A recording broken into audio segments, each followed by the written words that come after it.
नीतू है हॉस्पिटल में और आकाश ने सचिन का कॉलर पकड़ा है और उससे पूछा है कि दादा तूने ऐसा क्यों किया है।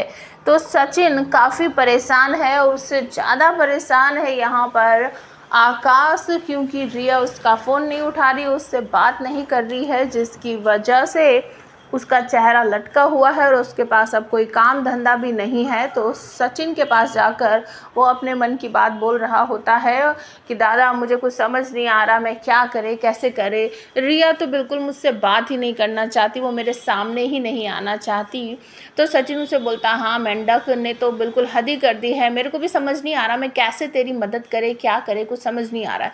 तो वहीं पास में अनिया खड़ा होता है और वो कहता है कि भाऊ मुझे तो इतना गुस्सा आ रहा है ना कि मैं आकाश की ज़िंदगी कैसे सुधारूं, मुझे तो बस ऐसा लग रहा है ना उस पागल औरत के घर जाकर ना मैं उसका घर ही जला दूं। तो सचिन भी इसमें हाँ में हाँ मिला देता है कि हाँ बिल्कुल ऐसा ही करना चाहिए, उसको सबक सिखाने के लिए कुछ तो करना पड़ेगा। ये सुनकर आकाश भी चौंक जाता है। नीतू की बहुत बड़ी प्लानिंग है, वो आकाश को अपने पास लाने के लिए, अपने फिर से अपने रेस्टोरेंट में उससे काम करवाने के लिए बड़ी चालें चल रही है। वो कुछ इस तरीके से प्लानिंग करेगी कि उसका रेस्टोरेंट जो है वो जलकर राख हो जाता है और वो हॉस्पिटल पहुंच जाती है और फ़ोन करती है।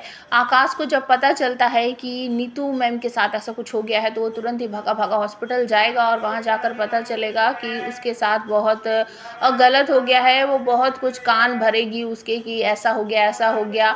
हालांकि उसका इतना बड़ा जब रेस्टोरेंट है तो उसको सब कुछ एक तरह से रिकवर हो जाएगा, उसने ज़रूर कोई पॉलिसी वगैरह ली होगी, लेकिन आकाश का दिमाग इस तरफ चल ही नहीं रहा है। तो वो भड़कता हुआ आता है घर के अंदर, दादा तूने ऐसा कैसे किया, दादा तूने ऐसा कैसे किया, आकर सीधा सचिन का कॉलर पकड़ लेता है। सब लोग चौंक जाते हैं। सचिन काफ़ी लेट आया है घर पर क्योंकि वो रात भर की सवारी लेकर आया है, जिसकी वजह से दादा कहते हैं कि सचिन मैंने तुझे मना किया है ना कि तू आराम किया कर, रात भर काम करेगा तो कैसे चलेगा। तो रेणुका उसे ताना मारते हुए कहती है ये सब ना ड्रामा है, ये सब करने की क्या ज़रूरत है, जब तेरी बाई को कान नहीं फूलों की दुकान खुल गई है तो ये सब करने की क्या ज़रूरत है, तो उसके पैसों पर अपनी ज़िंदगी काट सकता है। तो वो बोलता है कि बाबा की बाई को तू ना बस चुप रहे, मैं रात भर काम करके आया, मेरा दिमाग मत ख़राब कर। तभी आ जाता है आकाश और उसका कॉलर पकड़कर काफ़ी बदतमीजी करता है। सचिन चौंक जाता है, बोलता मेरा कॉलर छोड़, मेरा कॉलर छोड़। यहाँ तक कि रेणुका और तेजस्वी बोलते क्या हो रहा है आकाश, सचिन का कॉलर छोड़ दे। तो वो बोलता है दादा तू ऐसी घटिया हरकत करेगा, मुझे तो बिल्कुल यकीन ही नहीं था। तो सचिन बोलता मैंने किया क्या है वो तो बता। पर ऐसे बोलते हैं कि हाँ तू शांत हो जा और बोल इसने किया क्या है। तो वो बोलता है कि इसने नीतू के रेस्टोरेंट में आग लगा दी है बाबा।